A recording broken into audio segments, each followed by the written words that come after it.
आज तक रेडियो सुनता है सारा जहां। हेलो नमस्कार, 6 जुलाई गुरुवार के दिन भर में आपका स्वागत है। मैं हूं जमशेद कमर सिद्दीकी। मध्य प्रदेश में पेशाब कांड के पीड़ित से आज मुख्यमंत्री शिवराज सिंह चौहान के मिलने की तस्वीर दिन भर चर्चा में छाई रही। मंत्री पास आए, हमको बहुत अच्छा लगा। हमारे मंत्री ने फोन लगाए, हमारे परिवार से बात किए, हमको यही अच्छा लगा। बहुत दूर से आ रहे हैं, साहब से मिल के अब जा रहे हैं घर। राजनीतिक तौर पर क्या कहती है ये मुलाकात, और बीजेपी के आदिवासी वोटर्स पर फोकस करने की रणनीति में ये मुलाकात क्या जोड़ेगी, यहीं से आज के दिन भर की शुरुआत करेंगे। राजस्थान पर दिल्ली में मीटिंग के बाद अरसे बाद आज नेताओं के लगभग संतुष्ट और मुस्कुराते चेहरे दिखे। लगभग 4 घंटे हमारी ये चर्चा हुई। चुनावों के लिए क्या स्ट्रेटेजी होनी चाहिए, कैसे पिछले 25 सालों में लगातार यहाँ पर एक बार भाजपा एक बार कांग्रेस का जो प्रकरण चल रहा है उसको खत्म कर उन्हें दोबारा सरकार कांग्रेस की कैसे बने, इस पर बहुत सार्थक और महत्वपूर्ण चर्चा हुई। तो क्या तय हुआ इस मीटिंग में, और क्या कांग्रेस ने गहलोत पायलट की दसल का हल ढूंढ लिया है? फिर बिहार में एक झगड़े पर बात करेंगे। बिहार के हाजीपुर लोजपा से सांसद हैं पशुपति पारस, रामविलास पासवान के भाई हैं और केंद्रीय मंत्री भी। चिराग पासवान कह रहे हैं कि हाजीपुर सीट से अब वो लड़ेंगे। क्यों आ गई ये नौबत, और अगर लड़ाई बढ़ी तो बीजेपी किसे चुनेगी? दिल्ली में लोगों के घरों के सामने से गाड़ियां उठाई जा रही हैं, क्यों, बताएंगे थोड़ी देर बाद। और आखिर में भौचक भी आएगा, लेकिन सुनते हैं अभी 60 सेकंड्स हेडलाइंस चेतना काला से। शुक्रिया जमशेद। चंद्रयान 3 की लॉन्चिंग 14 जुलाई दोपहर 2:30 बजे तक। इसरो ने दी जानकारी। लैंडिंग कामयाब रही तो ऐसा करने वाला चौथा देश होगा भारत। एनसीपी राष्ट्र कार्यकारिणी की बैठक में 8 प्रस्ताव पास। शरद बोले, पार्टी का अध्यक्ष मैं हूं, उनके दावों में कोई सच्चाई नहीं। कांग्रेस नेता राहुल गांधी भी शरद पवार से मिले। सीएम फेस के बिना राजस्थान में चुनाव लड़ेगी कांग्रेस। पार्टी की दिल्ली बैठक में 4 फैसलों पर बनी सहमति। मुख्यमंत्री मनोहर लाल का ऐलान, हरियाणा में कुंवारों को भी मिलेगी पेंशन। सीधी पेशाब कांड में सीएम शिवराज सिंह चौहान ने पीड़ित आदिवासी से की मुलाकात। बोले, घटना से दुखी हूं, माफी मांगता हूं। भारत के दौरे पर फ्रांस के एनएसए जल्द अजीत डोभाल के साथ करेंगे बातचीत। पुतिन के तख्ता पलट की कोशिश करने वाले प्रिगोजिन के गायब होने का दावा। बेलारूस के राष्ट्रपति बोले, मॉस्को में होंगे। यह दिन भर मैं हूं जमशेद कमर सिद्दीकी। मध्य प्रदेश के सीधी से आया एक वीडियो जिसमें एक शख्स दूसरे शख्स के ऊपर पेशाब करते हुए दिखा। प्रशासन की कार्रवाई के बाद भी उसकी अब तक चर्चा है। आज सुबह सुबह एमपी से इस घटना के ठीक उलट एक तस्वीर आई जिसमें सीधी की घटना के पीड़ित दशमत रावत के पांव धोते हुए मुख्यमंत्री शिवराज सिंह चौहान दिखाई दिए। मध्य प्रदेश के सीएम हाउस में पीड़ित के पांव धोने के बाद शिवराज ने दशमत रावत से माफी मांगी। मुझे बहुत दुख हुआ वो घटना देख के, मैं माफी चाहता हूँ। किया मेरे लिए तो जनते ही गरीब भगवान अपना तक। सीएम हाउस पर हुई इस मुलाकात के बाद देश भर में प्रतिक्रियाओं का दौर जारी है। कांग्रेस ने इसे चुनावी स्टंट बताया है तो बीजेपी इसे जरूरी कदम कह रही है। लेकिन इसके इतर मध्य प्रदेश की एक हकीकत यह भी है कि राज्य में 22% आदिवासी वोट है। मध्य प्रदेश से अलग हटकर देखने पर भी राष्ट्रपति द्रौपदी मुर्मू से लेकर अलग अलग राज्यों में आदिवासी वोटों को लेकर कोशिशों का तेज होना भी इस बात का संकेत है कि बीजेपी इस तबके का साथ चाहती है। अब तक ज्यादातर राज्यों में यह समुदाय कांग्रेस का पारंपरिक वोटर माना जाता है। बहरहाल शिवराज की तस्वीर पर लौटते हैं और वहीं से शुरू करते हैं बातचीत। क्या है इस तस्वीर के राजनीतिक अर्थ मध्य प्रदेश के चुनावी साल में खासतौर से, पूछा मैंने इंडिया टुडे मैगजीन में सीनियर जर्नलिस्ट अनिलेश एस महाजन से। देखिए, जो मध्य प्रदेश है बहुत ही टाइटली प्लेस सिचुएशन है। वहाँ पे असेंबली इलेक्शन है कुछ टाइम में, और जो आदिवासी समुदाय है वो ट्रेडिशनली बीजेपी का वोटर नहीं है।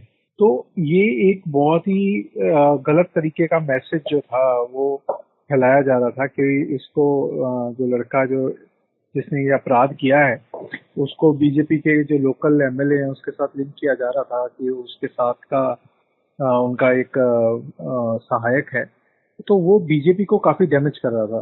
तो ये जो एफर्ट है ये उसी डैमेज को कर्टेल करने का एक एफर्ट था कि जो लोकल लीडरशिप है उसके अगेंस्ट ये जो पूरा का पूरा माहौल है उसको ना बनाया जाए और पॉलिटिकली जो है इसको ना लेवरेज किया जाए। और आज कल जो सोशल मीडिया की रीच है तो उस रीच के कारण ये अगर इसको कर्टेल ना किया जाता तो ये क्रॉस जो हमारी जो ट्राइबल बेल्ट है कंट्री की उसमें फैलता। और इलेक्शन जो है वो छत्तीसगढ़ में भी है और मध्य प्रदेश में भी है, तो ये दोनों जगह पे बीजेपी को अच्छा खासा डैमेज कर सकता था। विपक्ष ये कह रहा है, और आप सोशल मीडिया पर भी देखें तो ये कहा जा रहा है कि ये एक चुनावी स्टंट है। दूसरी दलील ये है कि ये एक जरूरी तस्वीर है, इससे एक मैसेज जाता है। तो राजनीति से इतर ऐसी तस्वीरों को हमें किस तरह से देखना चाहिए, क्योंकि भारत की पॉलिटिक्स के लिए ऐसी चीज कोई पहली बार नहीं हो रही है। देखिए, बीजेपी पिछले 9-10 साल से ये कॉन्टिन्यूस एफर्ट कर रही है कि अपना जो रीच है वो दलित समाज में और ओबीसी में और साथ में जो ट्राइबल कम्युनिटी है उसमें पेनिट्रेशन करे और वहाँ पे अपना वोटर बेस भी बढ़ाए और कार्डर बेस भी बढ़ाए। और बीजेपी ने ओवर रीच करने के लिए बहुत सारे एफर्ट्स किए हैं, स्पेशली इन पिछले 10 साल की बात करें तो उसमें। तो ये जो शिवराज सिंह चौहान का एफर्ट है वो उसी दिशा में है और उसको उसी परिप्रेक्ष्य में भी हमें देखना चाहिए। और दूसरा जो है, जो बीजेपी और संघ का एक फिलॉसफी है हिंदू समाज को इकट्ठा करने की, ये उसमें बहुत बड़ी अड़चन है कि अगर एक अपर कास्ट का आदमी आज भी इस तरीके की घिनौनी हरकत करे किसी ट्राइबल के साथ या किसी भी वंचित के साथ, तो वो एक्सेप्टेबल नहीं है। और यही दर्शाता है कि जो चीफ मिनिस्टर है वो उसको जब वो सुदामा के साथ जोड़ते हैं या किसी हिंदू स्क्रिप्चर्स के साथ जोड़ते हैं, तो आइडिया वही है कि इसको लार्जर हिंदू सोसाइटी का हिस्सा दिखाकर और उस लड़के का, जैसे अब उसके ऊपर पुलिस केस भी हो गया है, तो वो उसी तरीके से डील किया जा रहा है। हमने आपसे ही बीते कई दिनों में बात की है नए नए तबके जिन्हें बीजेपी टारगेट करने की कोशिश कर रही है लोकसभा चुनावों से पहले। ऑफ कोर्स उसमें पसमानदा मुसलमान भी हैं, नॉन जाट और दलित भी हैं, लेकिन क्या इस वक्त ऐसा नहीं लगता कि इस सूची में आदिवासी सबसे पहले हैं? नहीं, ऐसा नहीं है कि ये किसी क्रमवश जो है इस चीज को किया जा रहा है। ये पहले से ही इस तरीके से स्ट्रेटजी थी। इनफैक्ट पसमानदा मुसलमान के लिए जो आउटरीच है वो 2019 के बाद दोबारा शुरू करी गई है, अभी पिछले 1 साल के अंदर। नहीं तो ये आउटरीच है नरेंद्र मोदी अपने वक्त पे भी करते रहे जब वो चीफ मिनिस्टर थे गुजरात के, और अभी भी जो जब से प्राइम मिनिस्टर बने वो कोशिश कर रहे थे। पर वहाँ पे आइडियोलॉजिकल बहुत सारे इश्यूज हैं। ऐसे ही आदिवासी जो समुदाय है उनकी अपनी कॉम्प्लेक्सिटीज हैं, अपने इश्यूज हैं। उन इश्यूज को बीजेपी आइडियोलॉजिकली डील करना चाह रही है और उसके पीछे आरएसएस का एक थॉट प्रोसेस है कि किस तरीके से इस सोसाइटी को एक मुश्त देखा जाए, एक बड़ी सोसाइटी का हिस्सा देखा जाए, जो हिंदुत्व का एक आइडियोलॉजी है उसके तरफ देखा जाए। ऑब्वियसली जो लिबरल समाज है और जो बाकी लोग हैं वो उसको क्रिश्चियन और हिंदू और इस्लामिक जो पेनिट्रेशन है उस नजरिए से भी देखते हैं, पर जो आरएसएस का पॉइंट ऑफ व्यू है वो उसके लिए बीजेपी की पेनिट्रेशन बनाना और उसको जो कपल करना आरएसएस की पेनिट्रेशन, जब आरएसएस का एक पूरा का पूरा संगठन है वनवासी कल्याण आश्रम, उसी तरीके से हिंदू जागरण मंच है, ये सब जो संगठन है ये आदिवासी एरिया में काफी एक्टिव हो गए हैं पिछले 10 साल से।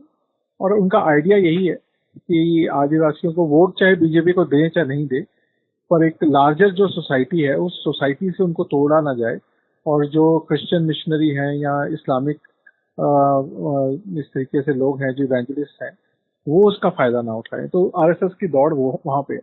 शुक्रिया अनिलेश जी। राजस्थान क्राइसिस पर कांग्रेस ने निपटारा कर लिया है। आज राजधानी दिल्ली में हुई एक बैठक के बाद हंसते मुस्कुराते चेहरों के साथ कांग्रेस ने यही मैसेज देने की कोशिश की। बैठक के बाद कांग्रेस के राजस्थान प्रभारी सुखजिंदर सिंह रंधावा ने प्रेस कॉन्फ्रेंस भी की, जिसमें कांग्रेस महासचिव केसी वेणुगोपाल भी शामिल थे। कांग्रेस प्रेसिडेंट राहुल जी और वेणुगोपाल जी 29 जो पार्टिसिपेंट्स थे, मिनिस्टर्स एंड अदर लीडर्स, सभी को एक एक को बुलाकर वहां उनके विचार लिए गए और सभी ने एक ही बात कही कि हम मिलकर बीजेपी को हराएंगे और कांग्रेस को लेकर आएंगे। राजस्थान के लगभग 30 नेताओं के साथ ये बैठक शुरू हुई, जिसमें गहलोत, पायलट समेत राजस्थान सरकार के कई मंत्री भी थे। राहुल गांधी, कांग्रेस के अध्यक्ष मल्लिकार्जुन खड़गे के साथ ये मीटिंग कई दिनों से पेंडिंग कही जा रही थी।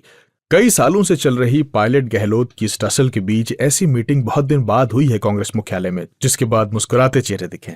तो आज तक रेडियो रिपोर्टर जयकिशन शर्मा इस मीटिंग पर नजर बनाए हुए थे, हमने उनसे ही बात की। देखिए, इस मीटिंग का जो कुल जमा था वो मुख्यतः यही था कि चुनाव बहुत ही नजदीक है राजस्थान के अंदर, और चुनाव से पहले ये एकजुटता का जो है वो संदेश वो सबको देना चाहते थे पार्टी के अंदर, कार्यकर्ताओं के अंदर, क्योंकि कांग्रेस को लगता है कि राजस्थान के अंदर जो माहौल है उनके भीतर जो नाराजगी है और गुटबाजी है वो उनके लिए खतरा साबित हो सकती है। तो ऐसे में कांग्रेस पार्टी जो है, जहाँ उन्हें लगता है कि राजस्थान, छत्तीसगढ़ और मध्य प्रदेश में वो एक अच्छी पोजीशन में है और भारतीय जनता पार्टी में कोई मजबूत विपक्षी चेहरा सामने नजर नहीं आता, तो ऐसे में अभी से कमर कस ली जाए। और जैसा कि मीटिंग में खुद केसी वेणुगोपाल ने कहा, सबसे जो महत्वपूर्ण फैसला लिया, कांग्रेस की परिपाटी नहीं रही है पहले से कैंडिडेट डिक्लेयर करने की, लेकिन इस बार सितंबर में ही जो है वो कैंडिडेट्स को डिक्लेयर कर दिया जाएगा ताकि उनको टाइम मिले। जितने भी वहां कैबिनेट मंत्री पहुंचे, चाहे प्रताप सिंह खाचरियावास हो, गोविंद राम मेघवाल हो, रामलाल जाट हो, कई वरिष्ठ नेता थे अन्य, सुखजिंदर सिंह रंधावा, भंवर जितेंद्र सिंह, इन सभी ने जो है वो अपने अपने फीडबैक और अपने अपने इंसाइट्स जो थे कि उन्हें लगता है संगठन के तौर पे क्या कमियां है, क्या लूपहोल है, कैसे मजबूत किया जा सके, उनको और मजबूत रूप से प्रहार किया जा सके। तो इस पर जो है वो चर्चा हुई कि फिलहाल भी उस मीटिंग में मौजूद थे। तो कुल जमा जो फीडबैक था पार्टी के अंदर का, जो सर्वेज अलग अलग स्तर पे कराए गए, उसके बारे में भी चर्चा हुई कि जो कैंडिडेट जीतेगा, विनेबिलिटी ही जो है वो एक फैक्टर होगा चुनाव जीतने का। जयकिशन, तो क्या ये माना जाए कि राजस्थान कांग्रेस में पायलट गहलोत के झगड़े का भी हल मिल गया है? अगर हाँ तो कैसे? देखिए, जिस तरह से एक महीने के भीतर किसी भी तरह का कोई बयान जो है ना मुख्यमंत्री अशोक गहलोत की तरफ से आया है ना सचिन पायलट की तरफ से आया है, ऐसे में ये निश्चित रूप से माना जा सकता है कि दोनों के बीच में एक टेम्परेरी पटाक्षेप जो है वो हो चुका है। और रहा सवाल मुख्यमंत्री पद की बात, तो मुख्यमंत्री अशोक गहलोत के ही चेहरे पर जो है कांग्रेस पार्टी चुनाव लड़ेगी। उनकी योजनाओं की तारीफ खुद आज केसी वेणुगोपाल ने करी कि गरीब जन कल्याण की योजना है। और जो बात मल्लिकार्जुन खड़गे ने कही ट्विटर में, आपने गौर फरमाई कि भविष्य और वर्तमान दोनों ही संतुलन में है, दोनों ही खुश है और पार्टी दोनों को खुश रखने का काम करी है। जो जन कल्याणकारी योजनाएं जो है वो अच्छा, तो कहीं ना कहीं ये सारे हिंट जो है, भले वो घोषणा कर ना रहे हो सेम फेज की, लेकिन देखिए मुख्यमंत्री अशोक गहलोत ने सबसे पहले कहा था कि टिकट 2 महीने पहले ही जो है वो एडवांस डिक्लेयर कर देने चाहिए। आज केसी वेणुगोपाल ने उनपे मोहर लगा दी। ये मुख्यमंत्री अशोक गहलोत ने कहा था कि हमें एक मजबूत कानून लाना चाहिए और वो कानून लाया गया। ये मुख्यमंत्री अशोक गहलोत ने कहा था कि राहुल गांधी और प्रियंका गांधी की राजस्थान में यात्राएं होनी चाहिए, उस पर भी मोहर लग गई। तो ये सारे मुद्दे वो हैं जो अशोक गहलोत डिसाइड कर रहे हैं राजस्थान के अंदर, उन्हीं को अदर स्टेट्स में भी रेप्लिकेट किया जा रहा है। ये अपने आप में बताता है कि मुख्यमंत्री अशोक गहलोत कितना आगे दौड़ रहे हैं।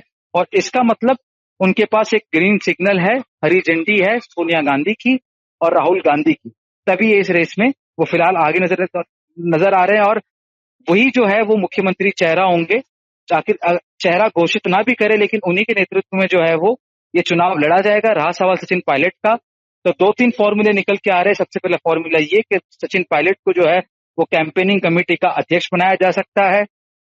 उसके बाद दूसरी पॉसिबिलिटी है प्रेसिडेंट की।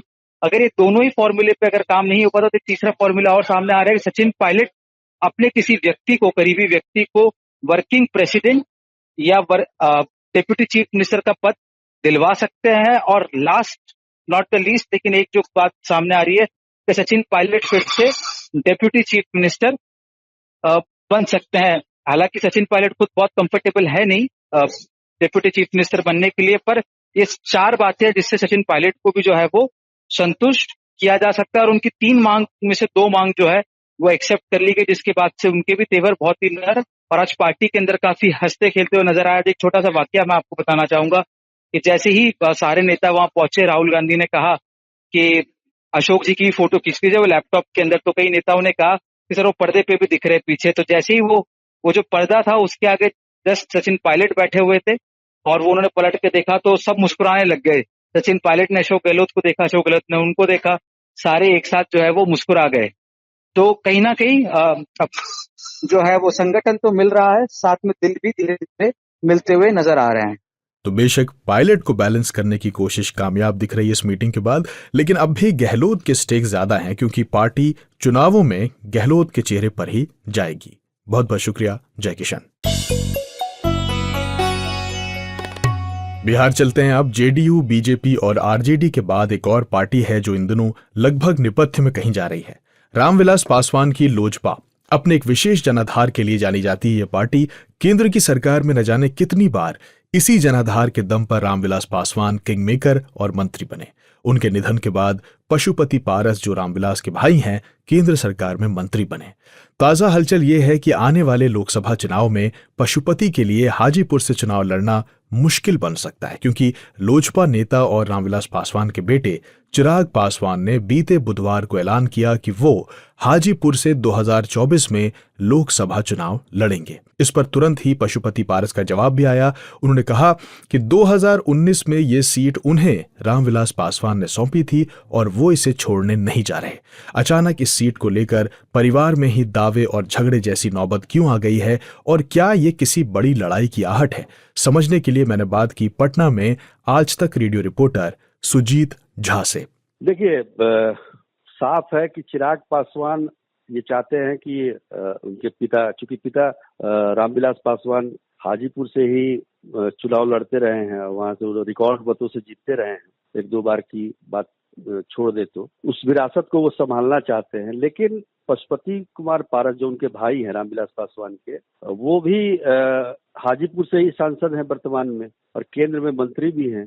तो उनका कहना है कि 2019 में जब वो चुनाव नहीं लड़ना चाहते थे, जब वो बिहार सरकार में मंत्री थे और उनके भाई स्वर्गीय रामविलास पासवान जिन्हें उनको कहा कि नहीं हाजीपुर सीट तुम संभालोगे, तो बड़े अनबने ढंग से मैंने उसको संभाला। कहने का मतलब ये है कि विरासत के तौर पर अगर देना होता रामविलास पासवान को, तो विरासत चिराग पासवान को देते हाजीपुर की सीट, लेकिन उन्होंने मुझे दिया, इसलिए मेरा हक बनता है, मैं तो वहीं से चुनाव लड़ूंगा। लेकिन उनके चचा पशुपति कुमार पारस का कहना है कि एनडीए से चिराग पासवान की कोई बातचीत नहीं हो रही है। तो ऐसे में चिराग पासवान के पास ऑप्शन खुले हुए हैं, वो अपोजिट में भी जा सकते हैं। तो कहने का मतलब कि कहीं ये स्थिति न बन जाए कि हाजीपुर में जिस तरह से महाराष्ट्र में लड़ाई चल रही है चचा भतीजे की, उसी तरह से हाजीपुर को लेकर चचा हाजीपुर में कहीं देखने को न मिल जाए, आमने सामने ना हो जाए दोनों, ये भी संभावना हो सकती है। सुजीत जी, अगर ये लड़ाई और बढ़ती है और बीजेपी जिसके साथ अभी लोजपा गठबंधन में है, तो उसके लिए आइडियल स्थिति क्या होगी? चिराग और पशुपति में से किसे चुनेगी पार्टी?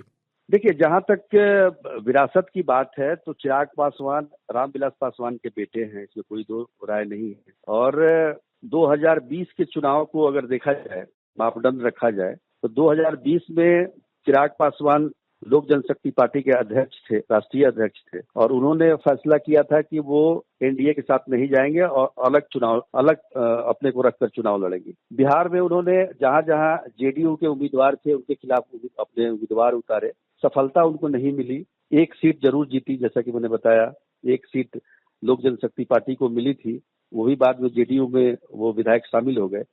लेकिन वोट का प्रतिशत जो था वो कमोबेश 4-5 के आसपास था, मुझे एग्जैक्ट फिगर अभी नहीं है, लेकिन यही आसपास में रहा है। तो कहने का मतलब जो वोट बैंक पहले से रहा है, पासवान जाति में खासा जो वर्चस्व रहा है रामविलास पासवान की पार्टी का, तो उसके लगभग ये वोट आ गया था उस हार के बावजूद, वोट प्रतिशत की बात करें तो।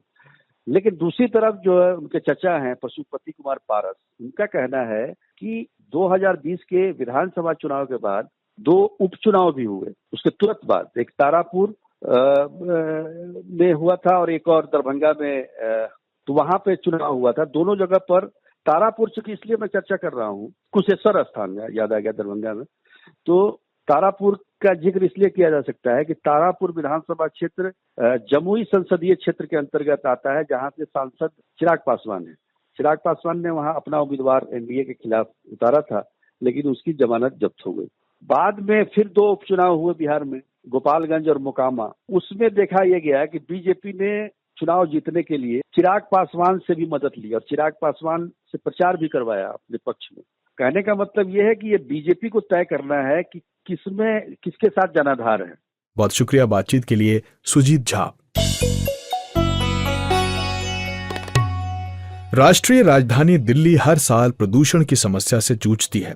दिल्ली वासी AQI 400 में सांस लेते हुए दफ्तर, कॉलेज और स्कूल जाते हैं। प्रदूषण की बढ़ती समस्या से लड़ने के लिए नेशनल ग्रीन ट्रिब्यूनल ने 2021 में यह तय किया था कि दिल्ली में 10 साल से पुरानी डीजल और 15 साल से पुरानी पेट्रोल की गाड़ियां नहीं चलेंगी। अब एक लेटेस्ट खबर आई है कि जब बिग बॉस फेम और पॉलिटिकल एनालिसिस तहसीन पूनावाला ने एक ट्वीट करके बताया कि उनकी कार को घर के नीचे से उठा लिया गया है। उन्होंने कहा कि गाड़ी पुरानी थी और कवर्ड पार्किंग में रखी हुई थी। उन्होंने इस पर आपत्ति जताते हुए यह भी पूछा कि प्राइवेट पार्किंग में खड़ी गाड़ियों को क्यों उठाया जा रहा है। उनके इसी सवाल का जवाब ढूंढने पहुंचे आज तक रेडियो रिपोर्टर कुमार कुणाल। हमने उनसे बात की और पूछा कि गाड़ियों को क्यों और कौन उठा रहा है।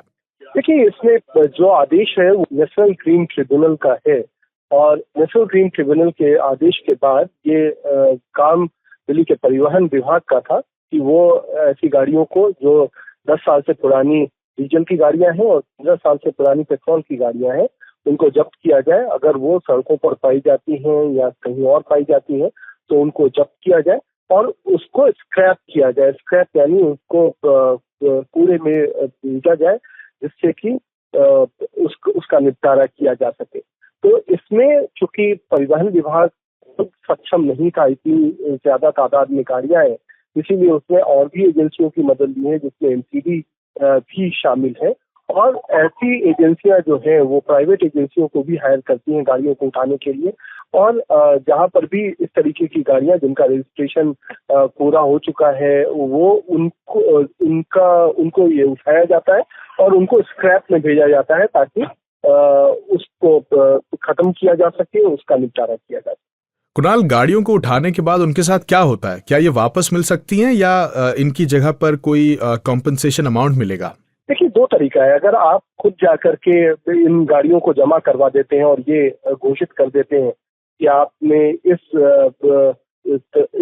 दौरान जो 10 साल हो गया है या 15 साल हो गया है, जो भी समय सीमा निर्धारित की गई है, अगर वो आप खुद जाकर डिक्लेयर करके और उन्हें खुद जमा करवाते हैं तो आपको कंपनसेशन कुछ दिया जाता है गाड़ियों के मुताबिक। इसमें आपको बता दें कि जो विंटेज कार्स हैं वो शामिल नहीं है, लेकिन इसके अलावा कोई भी गाड़ी अगर पाई जाती है, चाहे वो कहीं पर चलती हुई पाई जाए, जो कि दस्ता जो है परिवहन विभाग का उसकी जांच चलती रहती है, अगर उसमें पकड़ी जाए या फिर वो कहीं पर ऐसी जगह पर पार्क हो जो कि सार्वजनिक जगह पे सार्वजनिक पार्किंग हो, तो उनको उठा करके ये एजेंसियां ले जाती हैं और उसको सीधे कबाड़ में डाल दिया जाता है, यानी स्क्रैप कर दिया जाता है। तो यही अभी तक है और उसमें इसी को लेकर के जो पूरी आपत्ति है कई सारे लोगों की, वो यही है कि इस दौरान अगर गाड़ियां कहीं खरीदी होती हैं तब भी उन्हें उठा करके ऐसी एजेंसियां ले जाती हैं और उन्हें स्क्रैप कर दिया जाता है। कुणाल, इसके एक लीगल पक्ष पे बात करना चाहता हूं कि क्या किसी की प्राइवेट पार्किंग में इस तरह से गाड़ी को उठाना,